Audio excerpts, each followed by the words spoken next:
اور زہار بھی نہیں کہ ماں بہن کہہ دیا چلا ہو گیا، تو میرے لیے اسی طرح حرام ہے جس طرح میرے لیے اپنی ماں کی پشت پر سوار ہونا حرام۔ یہ الفاظ جو ہے نا اس کو کہتے ہیں زہار۔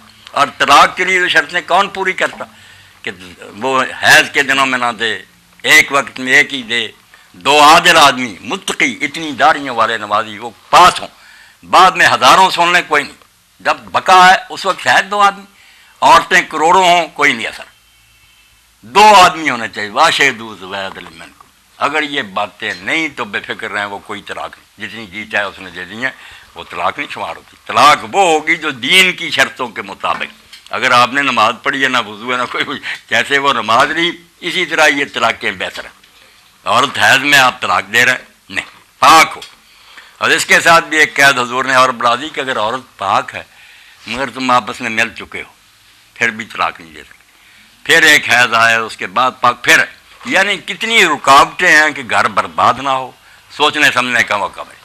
اور یہ باتیں جو عقل کے بھی مطابق، دیکھیں نا حیض میں طلاق روکی، آپ سمجھدار لوگ ہیں، حیض میں عورت نارمل نہیں ہوتی، بیچاری آدھی بیماری ہوتی ہے، دماغ کو وہ خون چڑھتا ہے، وہ چڑچڑی ہو جاتی ہے۔ اللہ کے رسول نے کہا اس زمانے میں یار ناراض نہ ہو، اگر کوئی بات ہوگی نا وہ بعد میں خود پچھتائے گی کہ میرے منہ سے کیا نکل گیا، غصے نہ ہو۔ اور جو کہا کہ پاک ہے مگر تم مل چکے ہو، اس سے بھی آپ سمجھیں کہ جو مل چکے ہیں یار کوئی ناراضگی ہوتی تو ملتے پھرتے، یہ کوئی نہیں، یہ وقتی طور پر اس کا بحال ہے۔ انما الطلاق وطر، ابن عباس فرماتے ہیں طلاق وہ ہے جس کی کوئی بنیاد ہو، لوگ پہلے سے مانیں کہ اتنی دیر سے فساد آ رہا تھا اس نے طلاق دینی، یہ وقتی باتیں جو جوش میں آ گیا غصے اور اسی وقت رونا، یہ میں نے باتیں کہہ دی تاکہ مولویوں سے لوگ نجات پائیں اور یہ حلالے وغیرہ سے چھوٹیں، خیر ہے، طلاق کوئی نہیں، لکھوا لیا کریں فتویٰ، طلاق بڑی مشکل سے ہوگی۔ ہم شکر گزار ہیں مفتی اعظم پاکستان کے جو طلاق کے حوالے سے امت مسلمہ کی رہنمائی فرما رہے تھے اور فون کالز پہ بہنوں اور بھائیوں کو تسلی بخش قرآن و حدیث کی روشنی کے اندر جوابات مرحمت فرما رہے تھے۔ فتاوی آن لائن اسلامی تعلیمات کا پروگرام ہر اتوار عصر تا مغرب آپ کی خدمت میں پیش کیا جاتا ہے۔ آپ بھی اپنے مسائل کے حل کے سلسلہ میں ہمیں کال کر سکتے ہیں۔ کال کرنے کے لیے ہمارا ٹول فری نمبر ہے 08001117777۔ اس کے ساتھ ہی ہمارا پروگرام اختتام پذیر ہوتا ہے۔ اگلے اتوار پھر آپ کی خدمت میں حاضر ہوں گے، اس وقت تک کے لیے ہمیں اجازت دیجیے۔ اللہ حافظ، السلام علیکم ورحمۃ اللہ وبرکاتہ۔ وعلیکم